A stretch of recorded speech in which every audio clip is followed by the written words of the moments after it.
Hello there. Welcome to Just the Discs. We talk about Blu-rays here, and there's a lot to discuss this round. A lot of it is Warner Archive releases, but there's more than that. A couple other things mixed in here, and let's get into this. This is a lot of stuff. Okay, so let's start with the behemoth. This is the Murder, She Wrote complete series. Just epic. This thing is gigantic, as you can see. It is 12 seasons of the very popular and long-running Angela Lansbury starring series. So you get 12 seasons plus 4 movies. This is just incredible. This thing is heavy as heck and just a monster. So I'll just put this over here. Ugh. Just really big stuff. She stars, of course, as Jessica Fletcher. And it's one of the longest running and most beloved TV series of all time. Set in Cabot Cove, Maine. Jessica's a mystery writer and amateur detective who is quick to outwit both criminals and police when it comes to solving a murder. Winner of 4 Golden Globes and nominated for 12 consecutive Primetime Emmy Awards. That's incredible. For Best Actress in a Drama, the series showcases unforgettable guest stars including Tom Bosley, George Clooney, Shirley Jones, Courtney Cox, Leslie Nielsen, Mickey Rooney, Tom Selleck, John Amos, Dorothy Lamour, Sid Charisse, and many more. And in Murder, She Wrote, the complete series help Jessica get to the bottom of every crime she encounters in this completely remastered collection featuring all 264 episodes, 4 TV movies, and bonus features. So this is a truly remarkable set. 62 discs? Is that right? Oh my goodness. That can't be right. That's what it says. My gosh. No wonder this thing's so heavy. But yeah, so I'm just going to pull out, for instance, oh man, can't even set this down. Let's say the TV movies, right? Or let me just pull out season 12 and the TV movie set. So, for instance, season 12. Yeah, so wow. So you got 3 discs inside of 5 discs. 5 discs inside of season 12. So I guess that lines up. Yeah, 12 times. Yeah, that's a lot of discs. That is a whole lot. And so here's the TV movie or the movie collection, right? South by Southwest, A Story to Die For, The Last Free Man, and The Celtic Riddle. Now, I've not seen any of these TV movies, and I'm very curious to see them because on Pure Cinema we have been doing these TV movie episodes. I think we've done 2. Anyway, I do think this might be a source for an interesting discovery for me of the TV movie variety. I'm just curious if I can find any of the extras listed on the backs here. Yeah, I'm not sure about the extras on this yet. I need to dive into this set. It is so epic and so cool. Just remarkable. Like I said, a beautiful box. It's just your average cardboard box, but nonetheless, hefty and, 264 episodes plus 4 movies. I mean, my gosh.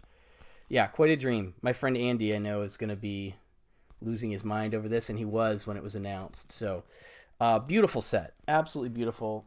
Definitely worth grabbing if you're a fan. Before we get into the Warner archive of it, I have to mention this new 4K of Steven Soderbergh's film Black Bag, which to date is probably my favorite new movie of the year. I really, really love this movie. Definitely one of those where you're like, oh, Soderbergh's back, right? He a very capable filmmaker, just always cranking out interesting films. Some of them more experimental, some of them, don't land for me as well, but I admire the effort. Something like Presence. He's come out with multiple movies this year, so Presence has already come out this year, and now Black Bag, and this is kind of like, John le Carré meets Mr. and Mrs. Smith or something like that. I mean, a really cool kind of low-key spy film about marriage, has one of the best dinner table scenes in recent memory. Just fantastic how it plays out. And so I am all about it. I'm all about this movie, and I really think it's highly worth your time. 4K looks great. Includes the company of talent and designing Black Bag, a couple of featurettes, as well as some deleted scenes. But great performances by Michael Fassbender, Cate Blanchett, and, oh man, who's the dude from Furiosa is in this, and he's by far one of my favorite things. In that dinner table scene, he really kills it. But there's lots of cool, fun stuff happening in this spy movie. I really don't want to spoil any of it. I really feel like, the only thing I'll give away, okay, it says a gripping spy drama about legendary intelligence agents George Woodhouse and his beloved wife Catherine. That's Fassbender and Cate Blanchett. When he is suspected of betraying the nation, George faces the ultimate test: loyal to his marriage or his country. A decent summary. Written by David Koepp, who, if I'm honest, is a screenwriter that when I see his name, I tend to be like, because he has had, for me, more recent misses than hits. But I feel like this is one of the best scripts he's had in a while, and Soderbergh's doing great. The cast is having a good time. It is really a special movie that just bangs, just really goes. And can't recommend this enough. This 4K. Beautiful stuff. Okay, into the Warner Archive. We got a lot of stuff here. We got some noirs. We got a Western, blaxploitation, some more recent stuff, some 80s stuff. All right, so Mystery Street. We'll start with that one. This is from, let's see here. What year is this? This is 1950, I believe. Directed by the great John Sturges, who did, Great Escape, Bad Day at Black Rock, which I actually recently rewatched, and is a wonderful film. That's got a nice Blu-ray from Warner Archive already. But this is a Ricardo Montalban leading man in this sort of noir-influenced police procedural directed with panache by the great John Sturges. MGM Production unwinds the tale of a wealthy, married, socially prominent Bostonian, a woman of loose morals, pregnant with his child, the hapless bar patron she seduces so she can steal a car, and the female skeleton that washes ashore on Cape Cod sometime later. Enter Lieutenant Peter Morales, that's Montalban, detective assigned to the case. With few leads and little evidence, Morales finds an ally in Harvard-based forensic criminologist Dr. McAdoo, Bruce Bennett, who you'll definitely recognize if you haven't. If you don't know the name Bruce Bennett, you'll recognize this guy. He's been in a bunch of stuff. To help find the murderer. Striking cinematography from the legendary John Alton, who worked with some cool folks, including Anthony Mann on his early noirs like T-Men and Raw Deal and stuff like that. Just really striking stuff, really beautiful cinematography. So this looks great. Exceptional screenplay by Sidney Boehm and Richard Brooks, based on a story by Leonard Spiegelglass. Make Mystery Street a taut, dark, exciting thriller. So this is a cool, interesting little noir procedural, as it says, and it is an interesting idea that we have the skeletal remains. It's one of those that, sort of reveals its time when you see that how the skeletal remains are used to help determine the victim, and then in turn determine, hopefully, the murderer. But it is that sort of like, quote unquote, cutting edge, criminal technology of the time. And, it's interesting because they actually find somebody they think is the murderer, but maybe not. And then they have to kind of, it's cool. It's cool to see this collaboration. Special features include an Alan Silver and Elizabeth Ward commentary. Always good. featurette, Murder at Harvard, classic MGM cartoons, Little Quacker and Tom and Jerry in the original Hollywood Bowl and the original trailer. But this is a cool one. This is part of a noir box set that Warner Brothers put out years ago on DVD, Mystery Street, and I can't remember what the other movie, but it was a lot of doubles. I think I still have that set because I'm not sure all of it is available yet on Blu-ray. So, little street double. We have Mystery Street followed by Side Street, and there are a lot of movies called Side Street, by the way, so it's hard to keep track of them all.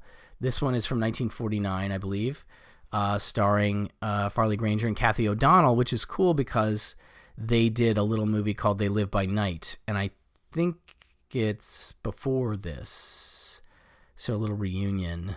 That's a great Nicholas Ray noir, and I love that film.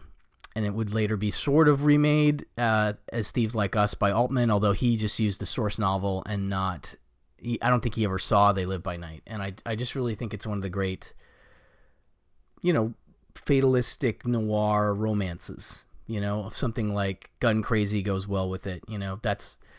That's interesting. So anyway, it seems intriguing to me. A thrilling crime drama follows part-time postal clerk who, in a moment of desperation, takes what he thinks is $200, but finds himself wanted by the police and the underworld for stealing $30,000, an intended blackmail payment. New York City postal worker Joe Norson, that's Farley Granger, wants nothing more than to provide a comfortable life for himself and his wife. That's Kathy O'Donnell, who's pregnant. Out of frustration, he steals $30,000 from the shady lawyer Victor Backett, Edmund Ryan. However, the theft has higher stakes than Joe could have imagined. Backett extorted the money from Emil Lorison, an innocent man whom he framed in a sex scandal and later murdered. So a lot of problems with that money. No free money, folks. Definitely not in noir terms. Trying to hide the money from his wife, Joe gives it to his friend Nick Drummond for safekeeping. When Joe attempts to retrieve the money and return it to Beckett, he finds himself caught up in a murderous web. A spectacular car chase brings a climax to the film, which was largely shot at various iconic New York locations, including Central Park, Stuyvesant Town, Battery Park, the Bellevue Hospital morgue, the Polyclinic Maternity Ward, Wall Street, Bowling Green Park, the Fulton Fish Market, the Queensboro Bridge, and a Greenwich Village nightclub. I do love on-location work. It really does add to an authenticity in terms of the feel of movies like this, where, it's probably a lower budget, but it really brings the production value way up and makes it feel immersive in a certain way. So I do love when they use highly identifiable locations like the ones I mentioned there. So very excited I don't think I got a chance. This was, I believe, also part of that set. I don't think I got a chance to watch it as part of that set. Commentary by Richard Schickel. Featurette Where Temptation Lurks, Crime Does Not Pay Short, The Luckiest Guy in the World, classic cartoons Goggle Fishing Bear, and Polka Dot Puss, as well as the trailer. So another neat noir from Warner Archive. Moving on, we have a little musical action in Rhapsody in Blue from 1945. Robert Aldous stars alongside musical greats Al Jolson, Paul Whiteman, and Oscar Levant in the lavish fictionalized biography of composer George Gershwin. So beautiful. If you've seen, for instance, Woody Allen's Manhattan, you're very familiar with the music of Gershwin, which is what he used to score that entire film, if I recall. So Rhapsody in Blue is kind of the music that opens that movie, for instance. But yeah, beautiful stuff. The film traces Gershwin's rise from a song plugger for a Manhattan music publishing company to the heights of international fame and fortune. Gershwin's big hit is Swanee, introduced on Broadway by Al Jolson, playing himself. In collaboration with his lyricist brother, Ira, Herbert Rudley, George pens hit after hit in show after show, but George's kindly old music teacher wants his prize pupil to aspire to something more artistic. Gershwin responds with Rhapsody in Blue, which debuts at Eowlin Hall in 1924. I didn't realize it was that old. Under the baton of bandleader Paul Whiteman, also playing himself. As his fame and workload grows, George finds himself finds he has no time at all for romance, the two ladies in his life both eventually realize that they'll always have to play second fiddle to Gershwin's muse. Newly remastered from 4K scans of nitrate materials, this Blu-ray disc restores over 12 minutes of footage never before seen by the general public, and also includes the outstanding overture Gershwin melodies, which only accompanied the film during its New York and Hollywood premiere engagements. So, some kind of cool additions there. It's a 161-minute runtime, so it's almost 3 hours. I didn't get a chance to check this out, but nitrate materials, I know this is going to look great. And no real, just the theatrical trailer in this case in terms of extras, but nonetheless, the restoration. I should mention all these are available at moviezyng.com, MOVIEZYNG, and you can order them all there. But yeah, that's Rhapsody in Blue. It's a little musical. Then we got a little Western action happening here with Springfield Rifle. This is a Andre de Toth Western. And Andre de Toth, of course, most famously remembered for things like House of Wax, which I do still think it's funny that, famously eye patch wearing director, one-eyed director, if you will, directed one of the great 3D movies of all time, and he could never see it in 3D. He did Crime Wave, which is a really great noir, Pitfall, Play Dirty, which is a really good World War II thing with Michael Caine. But some other Westerns. Day of the Outlaw, fantastic. Kino put out a Blu-ray of that one. Ramrod with Veronica Lake and Joel McCrea. I like that a lot. Riding Shotgun and Man in the Saddle and The Stranger Wore a Gun, The Bounty Hunter. These are all cool Randall Scott Westerns. So if you're a fan of the Bud Boetticher Westerns and you identify with Randolph Scott, definitely dig a little deep into the Toth canon for that stuff. He's great. I like his noirs too. Yeah, a lot of fun stuff there to be. Pitfall, Hidden Fear. There's tons in his filmography. Quite the journeyman. So anyway, this one from 1952. Let me just see what. Academy Award winner Gary Cooper stars as Union officer, a Union officer in the United States Civil War, who goes undercover pretending to be court-martialed to uncover who is stealing Army horses and selling them to the South before they can hijack a delivery of the new Springfield Rifle.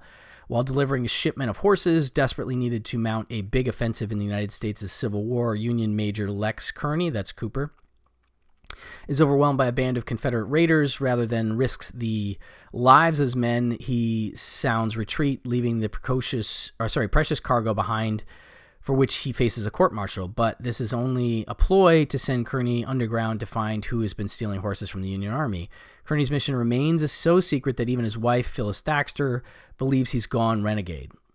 And she surrenders evidence that implicates him as a Southern spy. Now, can Kearney stop the gang of traitorous horse thieves before he is sentenced to death for espionage? A cool setup, this idea of going undercover during the Civil War. I don't know why it reminds me of the Tall Target. I think because it's a Civil War era kind of undercover noir. If you haven't seen the Tall Target, by the way, that's Anthony Mann, not de Toth, but really worthwhile thriller on a train kind of movie, trying to assassinate Abraham Lincoln kind of movie. Really cool stuff. Okay, so this includes classic cartoons Feed the Kitty and Rabbit's Kim, Joe McDoke's short, So You Want to Enjoy Life, and the original theatrical trailer. Definitely curious about this one because I do like de Toth, and I think his Westerns are very much worthwhile, and also, kind of a ripe for discovery area for me, even the ones I have seen. There are some I still haven't. This is one of them, and I know it's going to look great on this wonderful Blu-ray. Springfield Rifle. Okay, and then we got some 80s, I think. Is this 80s or is this 90s?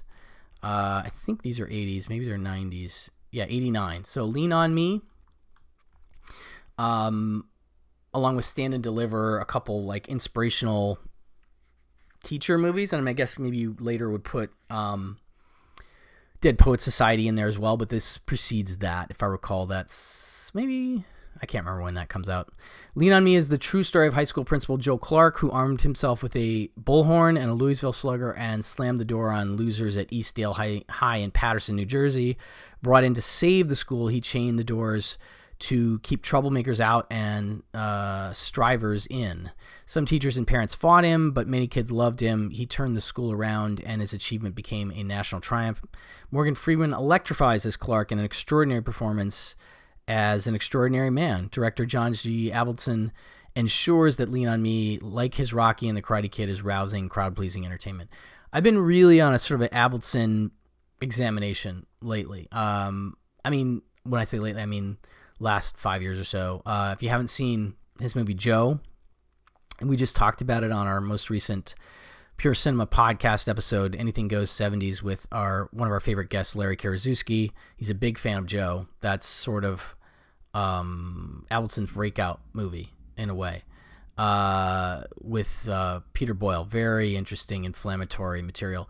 And he would go on to do Save the Tiger in 1973, which is one of my favorite midlife crisis movies. It's a great, incredible performance from Jack Lemmon, and I think he won an Oscar for it. And so Avildsen's done a lot of interesting work, but he definitely worked in the inspirational area with things like this, and of course Rocky and Karate Kid. You know, he really could inspire with his filmmaking, and this is a great story. This also includes, the cast also includes Beverly Todd and Robert Guillaume from Benson, of course.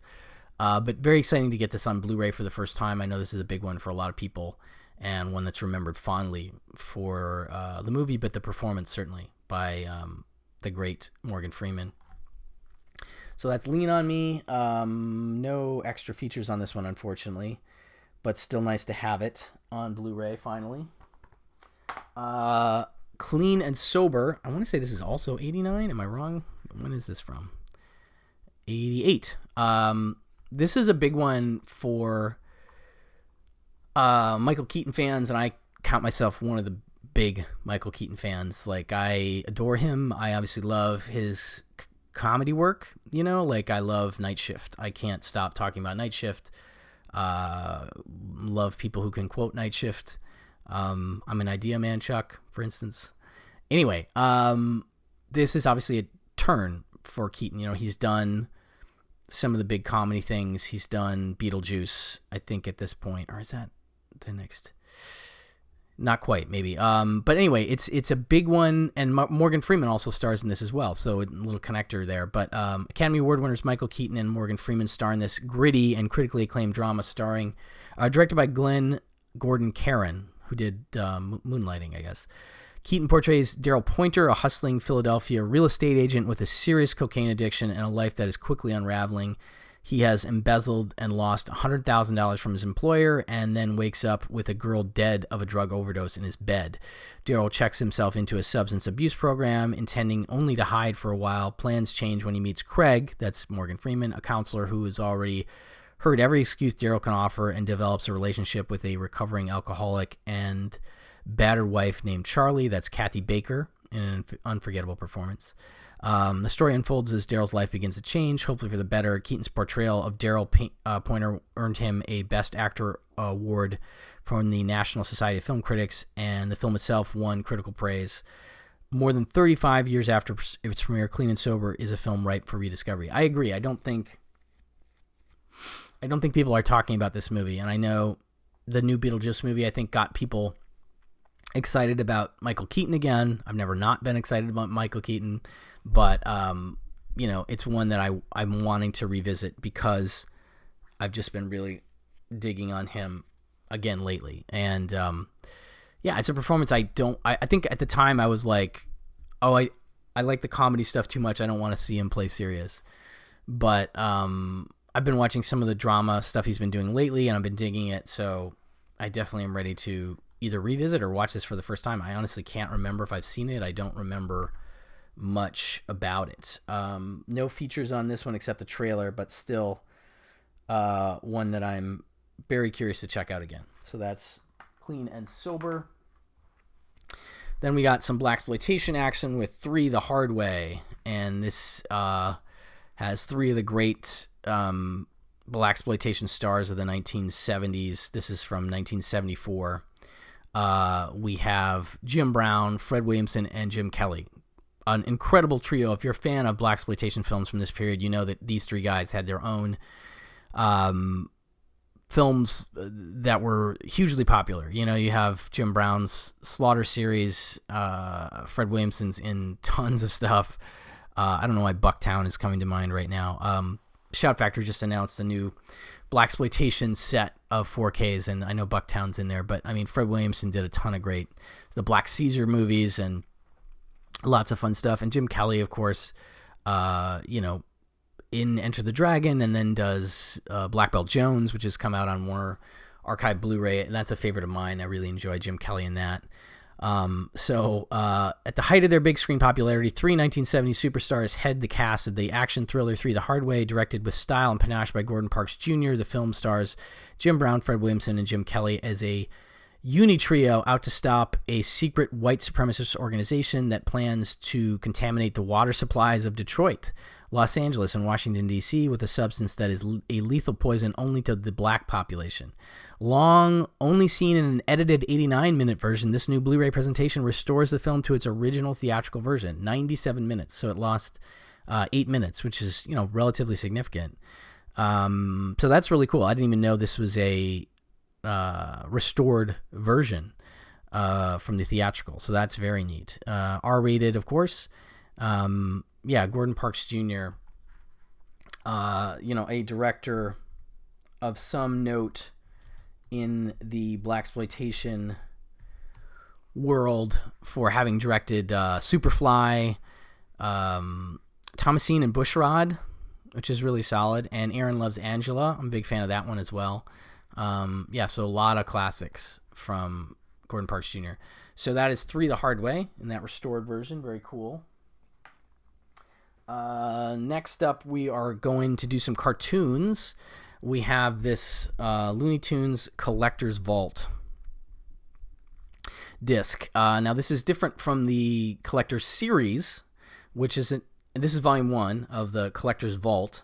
And so the Collector's Series was an interesting, I think they did 4 volumes, Warner Archive, and it was great because I think they were pulling out cartoons that had not been included in previous sets. And here they are, more Looney Tunes, more Merry Melodies, more laughs, now restored on Blu-ray disc. And by the way, these restorations always look fantastic, and I've never been disappointed with any of them, and really look forward to each of these new releases. So disc 1 presents 25 choice tunes never before on DVD or Blu-ray, including gems directed by Tex Avery, Chuck Jones, Friz Freeling, Ben Hardaway, and Cal Dalton. Disc 2 features selected cartoon favorites making their HD debut as part of a Looney Tunes collection with the All-Star team, Bugs Bunny, Porky Pig, Tweety, and more, including the first appearances of Speedy Gonzales, Pepe Le Pew, and Daffy Duck. The vault is now open with treasured cartoon classics to watch wherever you wish. So yeah, this is a 2-disc set. And I'll just read some of the cartoons included here, if I can. Let's see here. Bars and Stripes Forever, Beauty and the Beast, A Day in the Zoo, The Dixie Friar, Double or Mutton, Each Dawn I Crow, Easy Pickens, Feather Dusted, Fox and a Fix, Goodnight Elmer, The Goofy Gophers, I'd Love to Take Orders from You, A Kitty's Kitty, Let It Be Me, of Fox and Hounds, Quackadile Tears, Robin Hood Makes Good, The Squawk and Hawk, Terrier Stricken, Tweet and Lonely, Tweety's Cruise, Two's a Crowd, Wild About Harry, Zip and Snort. That's just disc 1. So there's a lot of stuff, a lot of great cartoons included in this set, and I love that they're saying that these haven't been, at least the first disc, have not been on disc before, and then the second is not on HD, but volume 1. So hoping for another volume of these if they sell well, and they seem to be doing well because they just keep coming out. So I know that there's a lot of people out there that love Looney Tunes like me and grew up with them on Saturday mornings and in reruns, but beautiful presentations on these Blu-rays. Highly recommended. Another Warner Brothers or Hanna-Barbera set here. We have Wacky Races, the complete series, and this is a 2-disc set, and maybe sometimes confused with Laugh Olympics, which was one that I used to love, but this, I believe, precedes that. So I do love that they're doing these. I hope they'll continue to kind of go through the DVD releases that they put out in terms of cartoons. Warner Archive put out some really great DVD sets of a lot of great, like Speed Buggy and Clue Club. Please, can we get Clue Club on Blu-ray? I absolutely love Clue Club. I think I talked about it on a video way back. My favorite Scooby-Doo knockoffs. Funky Phantom, I'll take all that. You know what I mean? Goober and the Ghost Chasers, let's have it. Start Your Engines, Diabolical Do-Batter, Dick Dastardly, his snickering canine cohort Muttley, and their mean machine take on you and all comers for all the Fast and Furious fun of the complete animated series Wacky Races. Gear up to keep pace with this dim-witted duo as well as their rivals Peter Perfect in his Turbo Terrific, Luke and Blubber Bear in the Arkansas Chuckabug, the Anthill Mob in the Bulletproof Bomb, and glamorous Penelope Pitstop in her pink compact Pussycat. Fasten your seatbelts for all 17 original episodes, plus hilarious high-speed extras that'll keep you awake at the wheel straight through the finish line. So, like I said, these always look great. This is a 1968 show, so it does precede Laugh Olympics. Featurettes, Rearview Mirror, look back at Wacky Races, spin-out spin-offs, Wacky Facts, Trivia Track, commentaries on these segments, Fast Track to Hackensack Overseas Highway, Race the Ski Resort Road, Race Ballpoint, and Pen or Bust. So that is very cool that they've included the commentary, 4 key segments from Hanna-Barbera veterans. Very nice. But yeah, 408 minutes, quite a lot of content on this Wacky Races disc. Yes, please more of the Hanna-Barbera series on Blu-ray. I can't get enough. I'm a Hanna-Barbera addict and completist, and I need it. Put it in my veins. Okay, next up we have Just Friends. So this is a 2005 New Line movie. Starring some then sort of up-and-comers in Ryan Reynolds and Amy Smart, Anna Faris, and Chris Klein. Very fun and goofy rom-com, that I think is sort of gotten a little lost, a little forgotten these days. So I'm very happy to see this get a Blu-ray. This in high school, Chris Brander, Ryan Reynolds, was a shy, overweight teen with a crush on the beautiful Jennifer Palomino, Amy Smart. Unfortunately, Jamie thought of the good-natured Chris as just a friend. Fast forward 10 years, Chris is a suave, fit, and successful music executive visiting home and looking for a little payback. Love has other plans for him, though, as he attempts to woo Jamie once again, while all the while trying to distract the dizzy pop diva client, Anna Faris, he has in tow, and a rival suitor, of course, Chris Klein. Soon enough, Chris finds that romancing Jamie hasn't gotten any easier in this outrageous comedy of errors. Yeah, very goofy, kind of gross out in spots. Ryan Reynolds wears a fat suit that's very strange. But this is a nice special edition, ultimately. Feature-length commentary with the filmmakers, 11 behind-the-scenes featurettes, that's 11. 6 alternate deleted scenes with optional commentary, Jamie Smiles music video, Samantha James music video, gag reel, etc. So a really nice release of this one, a long time not available on Blu-ray. So very exciting to get Just Friends on Blu-ray. I do love a good goofy rom-com. I have a weak spot for that. And then just a couple more of these sort of interesting noirs. Now, one is from Film Masters and the other's from MGM, but both are pressed discs. So the first one is called Convicts Code, and I'm very excited to check this one out. I love the work that Film Masters has done with this is a newly restored archive collection Blu-ray. A man with a past fights for the right to love in this thrilling drama from a long-gone era. In Convicts Code 1935, Dave Tyler, played by Robert Kent, is being released from prison after serving 3 years for a crime he didn't commit. His plan to find the people responsible for framing him. It won't be easy because any parole violation could send him back to the penitentiary. To complicate matters, he has fallen in love with a woman, Anne Nagel, whose brother may have set him up. Distributed by Monogram Pictures and directed by Lambert Hillier, Convicts Code is a prime example of the quick and easy Poverty Row movies that entertained filmgoers during the 1930s. Newly restored in HD. This is from 19... when is this from? 39. Sorry, I said that before. So newly restored from archival film elements, closed captions. Now this says it's a BDR. Let me just double check that. Oops. Yeah, okay, so this is a BDR, not a press disc. But that said, these always look great, and I really can't recommend Film Masters enough. Not just for the old, like doing a Poverty Row, Monogram Pictures noir. They've done some of that stuff, but they also did things like Redneck Miller, which is a 70s exploitation movie that was long lost. They've had a couple other really solid releases along those lines, some monster movies. But yeah, high recommend for Film Masters if you haven't checked them out yet. Really good sub-label there. And then this one, The Pusher, sounds really interesting to me. This is just an MGM. Now, this is a press disc. And it's from 19... When is this from? 19...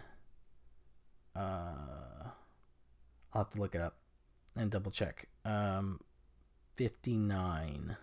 Looks like 59. A hard-boiled New York City detective and his partner investigate the overdose of a young man, only to discover that the crime involved may have been murder, and that the drug trade might just hit closer to home than either could have ever imagined. So, I don't know. This one just sounds intriguing to me. Just one I haven't seen before. Even the poster just intrigues me. The sort of black, figure, and yeah. So, just a little bits of dialogue on the cover. You don't have to pay for this jolt, not in cash. And Daddy, if you love me, you'll get me a fix. And here's some news for you, cop. Your daughter's mixed up in this. Yeah. So, sounds intriguing to me. I do like a good noir that has slipped by me. And this looks good. So, anyway, that'll do it for this little episode here.